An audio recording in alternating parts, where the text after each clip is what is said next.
Perhaps most of us have forgotten the precise day. It was June 3rd, 1965. But not many of us will forget the experience of seeing Ed White leave the open hatch of Gemini 4. He said simply, "All right, I'm out." EVA, which began so successfully with this 20-minute walk in space, was not so easy in later flights. We scheduled 5 more EVAs, lengthened the time, and added space work to the flight plan. But we gave the astronaut too high a workload to perform, and the problem was compounded by the pilot's difficulty in positioning himself during work periods. Now we were coming up on the last flight and the last EVA, with questions about EVA still unresolved. And Gemini 12 would launch in 60 days.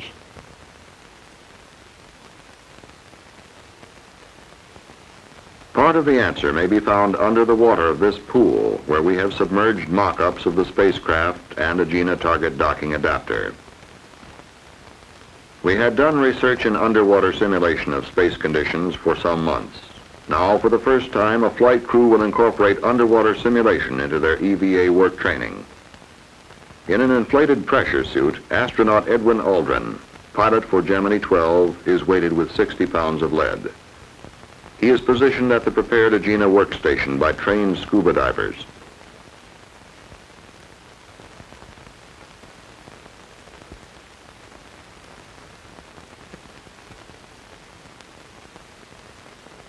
Underwater simulation creates a condition of neutral buoyancy. It gives the pilot an effect quite similar to that of zero gravity. Astronaut Aldrin has attached himself by a waist tether to rings on the Agena. From past EVA experiences, we learned that astronauts spent far too much energy trying to stay in position while working. Waist tethers are one of the restraints that we are investigating for Gemini 12. The jobs now performed underwater by pilot Aldrin are those which will be done on Gemini 12. Attaching handholds, using a torque wrench to tighten bolts, making electrical connections, cleanup of his work area. In short, the type of jobs we know are basic to space station work. As he will during flight, pilot Aldrin has moved by handrails from the Agena workstation to the adapter area. He is now ending a rest period. We have carefully planned the rest periods of this EVA in relation to the workload. Leaning backward, pilot Aldrin tests another type of restraint used in the adapter area, special foot restraints. These are also called Dutch shoes by some people for obvious reasons. The chief advantage of underwater simulation is that it gives a training EVA pilot continuity of tasks. As such, it is a valuable addition to zero-G simulations in aircraft, where the zero-G condition is attained in the parabola of flight for only 30 seconds. Pilot Aldrin and his backup crewman, pilot Cernan, are able to simulate the entire EVA exercise of Gemini 12 without a break, step by step from the beginning, as it is written in the flight plan. They run 2-hour simulations underwater several times and finish training almost on the eve of launch.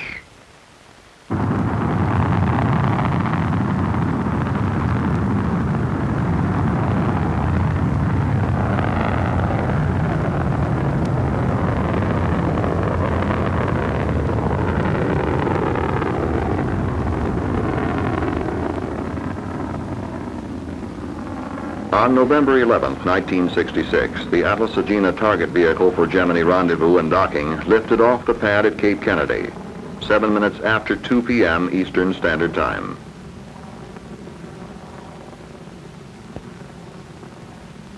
Gemini 12 was now slightly more than an hour and a half from launch. Command pilot for the mission was Jim Lovell, already a veteran of the longest manned spaceflight, 14 days on Gemini VII. In the 4 days ahead, he would log more hours in space than any other man. His pilot was astronaut Aldrin. The Agena was inserted into an orbit of 164 nautical miles by 159 nautical miles. Mission Director Bill Schneider gave the final go for the launch of the last Gemini.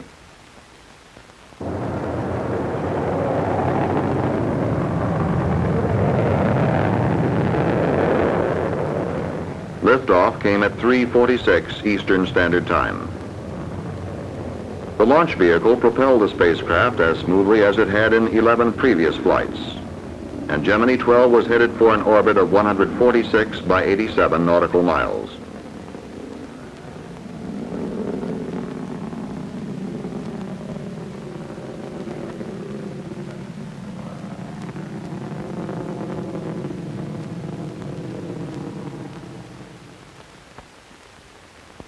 The first order of business after insertion into orbit would be an M=3 rendezvous, or rendezvous during the third revolution. Maneuvers proceeded according to plan. A radar lock-on with the Agena was reported at 235 nautical miles. And the crew sighted the target using a sextant telescope at 85 nautical miles. But as the distance decreased to 64 miles, the crew reported erratic radar response. Roger, Warner. I wish we had lock-on solid on the Agena. He's still having negative luck with all that, huh? Roger, we'll proceed with the radar failure. The crew immediately went to a backup rendezvous mode, onboard computations. The pilot bent over his charts, relaying distance and burn rates to the command pilot. Burn at 2 plus 05 plus 48. This method had been used successfully as early as the Gemini VII flight and presented no problem. 12 Houston, 1 minute to LOS. You can go encoder on. Roger. Have fun. But still it is interesting to note that the pilot making the computations this time had written his doctoral thesis on just this subject, rendezvous modes. Dr. Aldrin was as calm as though he were sitting in the graduate stack studying. And Command Pilot Lovell brought Gemini 12 to a station-keeping position at Tenerife, 3 hours, 46 minutes after liftoff. He began making his preliminary docking approach. He will dock south of Japan within range of the tracking ship Coastal Sentry Quebec, or CSQ in the flight controller's call letters.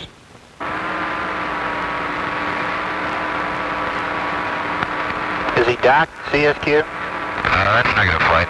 Okay. You satisfied with the Agena? Both vehicles are go. Okay. Let him know that. Okay. Agena 12, CSQ. Roger, CSQ. We're giving you a call for docking. Roger, thank you. CSQ.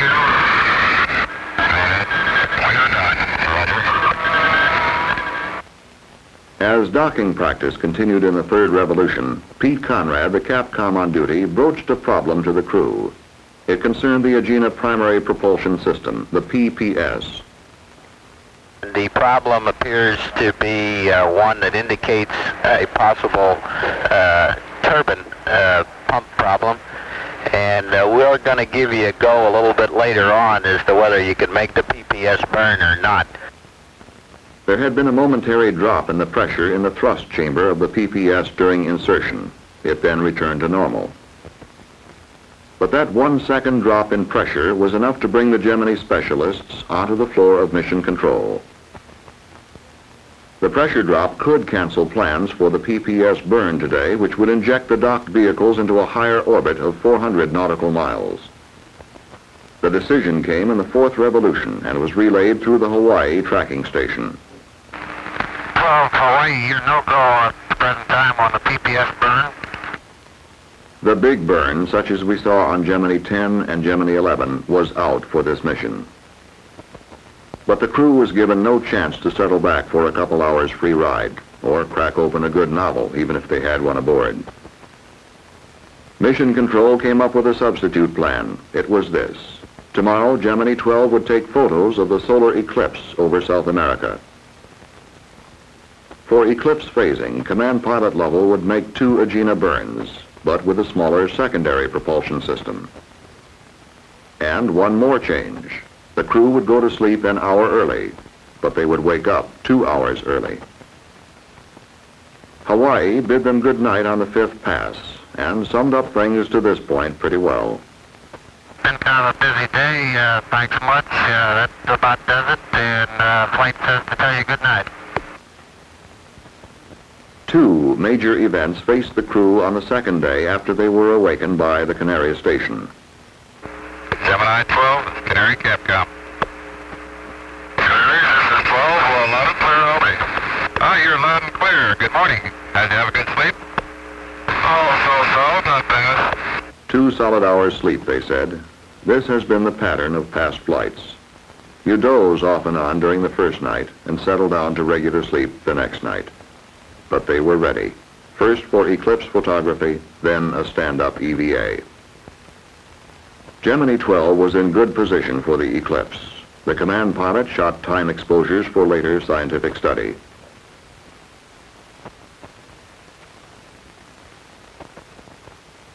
The stand-up EVA began over the Canaries. The hatch was open at 19 hours, 29 minutes into the mission. Pilot Aldrin reported that he had only a minor tendency to float upward and had no difficulty in maintaining the position he wished in the open hatch. Okay, I'm just drifting here. It looks like I have a small tendency to float out at the very middle. A beautiful view. There was also preparation for the umbilical EVA of the following day. A portable handrail was installed from spacecraft hatch to the cone of the target docking adapter. It was left in position to be used Sunday.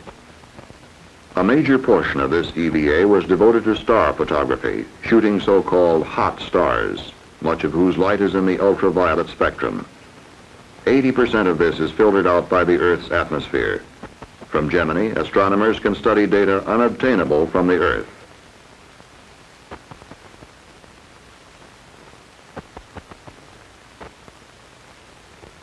After 2 hours, 28 minutes, the hatch was closed and the crew was repressurizing their cabin over Canton Island. Jim Lovell reported, "It was a pretty good exercise, and I'm starving to death." The flight director was obliging. Heat period for you starting at 2300 to 2350. Sunday morning began rather abruptly, shortly after 3 a.m. by the clocks at Manned Spacecraft Center. Flight Director Krantz woke the crew about an hour and a half early to check out fuel cell operation. He took one bulky stack off the line. The crew was then invited to nap a little longer. Waking up early for one reason or another would be a feature of this flight. But the crew seemed to like keeping a farmer's hours. They declined sleep and went to work, taking another bite out of the 14 experiments of the mission. On the 27th revolution over Carnarvon, a go was given for the umbilical EVA and space work. EVA began over the South Pacific beyond contact with the ground. Mission control could only wait it out until the spacecraft passed over the States and into tracking range. How was it going? We had restudied work in space for this flight. We replanned our tasks, and it was a last chance for Gemini. But waiting is sometimes a hard job. How was it going? Onboard cameras show us that it was going pretty well indeed. Pilot Aldrin moves out the hatch along the portable handrail, which he had installed during the stand-up EVA the day before. He attaches a tether from the Agena to the spacecraft. That tether would come in for some good use later today. The spacecraft was now passing over the United States, and Mission Control received its first news of what was going on. Buzz Aldrin was at the Agena workstation. While working, he is attached by a waist tether. This gives him a secure position, and he has both hands free for the job.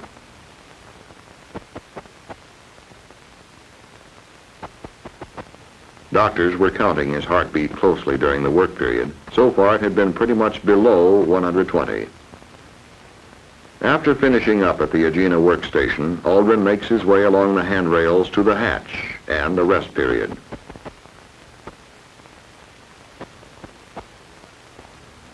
At this time, he is at the adapter area and has been conducting the EVA for more than 40 minutes. Although we have no onboard film of the adapter work area, the pilot performed 7 tasks there, much as we saw in the underwater simulation. When we next pick up the EVA on film, the astronaut is again at the Agena workstation. He tests the waist tether and comments, "The restraints are good. I don't see any problem in positioning my body at all." The next assignment is use of a torque wrench on a bolt. The same type of job had been performed at the adapter section. The wrench can be set for any value from 50 to 200 inch-pounds. He had performed 19 tasks, 12 at the Agena station, 7 at the adapter. A good EVA work session.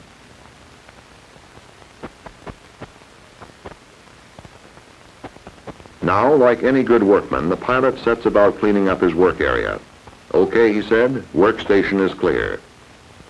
As he got back in, Jim Lovell greeted him with, "Okay, here's your seat, Buzz. That's it." Gemini 12, Houston Capcom, 1 minute to LOS.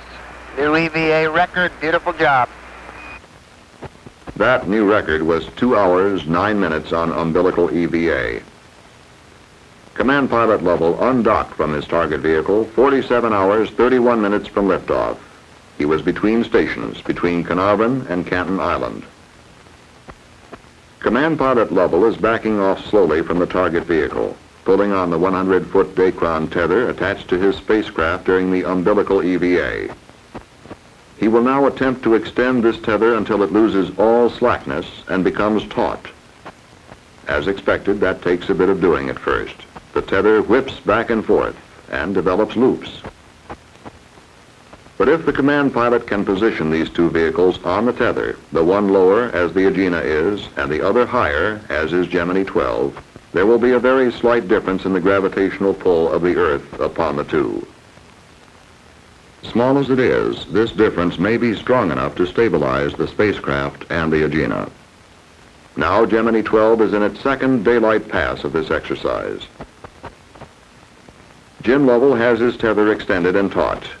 He turns off both spacecraft and Agena control systems.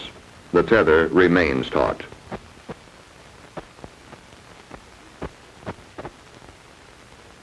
The two vehicles move through space, maintaining their positions without use of thrust or fuel, a technique important for future space missions. After 4 hours and 20 minutes, the tether exercise was ended. Command Pilot Lovell jettisoned the tether. The mission had now lasted 51 hours and 51 minutes. It was time for the crew to separate from their target vehicle. They would perform a 6-foot-per-second posigrade maneuver to give them sufficient clearance. Target vehicle and spacecraft went their separate ways, and the crew slept. The next day was Monday, and it began for the crew at 1:15 a.m. over the Rosenaught Victor tracking ship. The crew had a third and final EVA ahead of them. It was a stand-up EVA this time, devoted to ultraviolet photography. But there would also be an opportunity to jettison some excess EVA equipment no longer needed. The hatch was opened at 66 hours, 11 minutes. The pilot took ultraviolet photographs of the sunrise and of selected constellations. After 51 minutes, the hatch was closed, and with it, the crew had closed out 3 planned EVAs with remarkable success.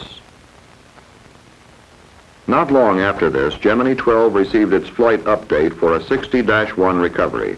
It would now fly the full 4 days and come down in the primary recovery area in the western Atlantic. Tuesday, the 4th day, began on a familiar note. The crew was awakened early. Flight Director Krantz was checking the fuel cells again, but no major problem. Although the more dramatic segments of flight were behind Gemini 12, the crew was quite busy completing outstanding experiments. A preliminary retrofire time of 94 hours was transmitted to them. Suddenly, a lot of time seemed to have gone by very quickly. 19 months since Virgil Grissom and John Young walked up this ramp, the first crew for the first 2-man spacecraft. It hardly seemed possible. So matter of fact it was that Gemini 12 was making its last pass over the Canaries and the last pass of the Gemini program. There were brief words with other old friends: Kano, Nigeria; Tananarive, Carnarvon, Australia. And we are 1 minute from retrofire. Mark. All aircraft are on station as of 1849 Zulu. Network SRO. Go, SRO. Roger, I have an IP for you from our computer. Okay. Discovery, 24 degrees, 44 minutes north. Flight, understand me. The prime recovery ship, the USS Wasp, was on station some 600 miles east of Cape Kennedy as the retro rockets fired. The Wasp waited, as she had on 4 other occasions, for Gemini IV and Gemini VI, for VII and Gemini IX. Slightly more than 30 minutes to wait, with her helicopters scanning the sky. The spacecraft is entering the Earth's atmosphere at 400,000 feet. We have a chance to make the last ride down with the crew, looking out the pilot's window.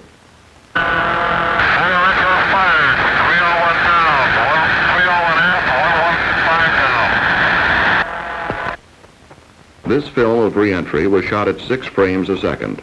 We are projecting it at normal speed, 24 frames, so our ride will be just a little fast.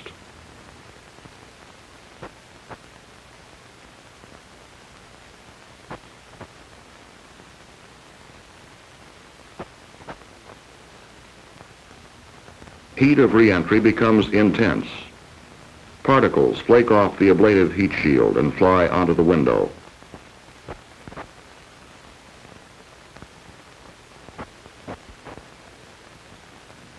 The intense heat will now break off our communication with the ground for about 4 minutes.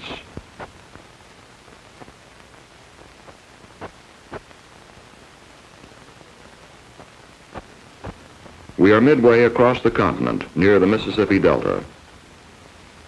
The crew has been coming in for 27 minutes. Communications blackout is over. A ground station talks to Jim Lovell. Well, Houston, our data shows you're right in the money.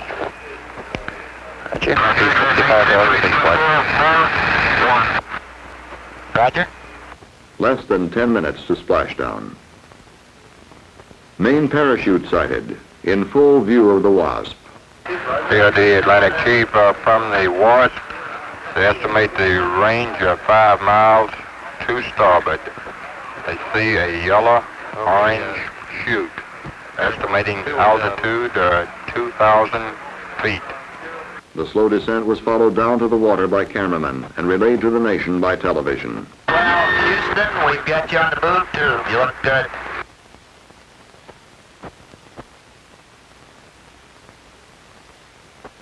Splashdown. The Gemini 12 flight is officially over at 2:21 p.m. Eastern Standard Time. It passes into history. The recovery mission begins. The Wasp was almost alongside the spacecraft as it splashed down. Rescue swimmers were in the water with a flotation collar, ready to check in with the crew. Jim Lovell was the first to be lifted into the waiting helicopter.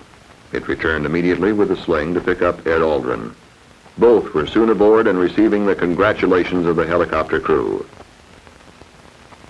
There would be time later to summarize the Gemini program, to add up the major accomplishments we now take for granted. Rendezvous and docking, long-duration missions, EVA, pinpoint re-entry. There is a just share for contractor, for Department of Defense, NASA, for flight crew and ground crew, and most of all for the man in the street for whom this program is ultimately designed, and without whom it has no meaning. But this day belongs to Gemini 12 and its crew. We must not stint them. These men set out to do a job and finished that job thumbs up.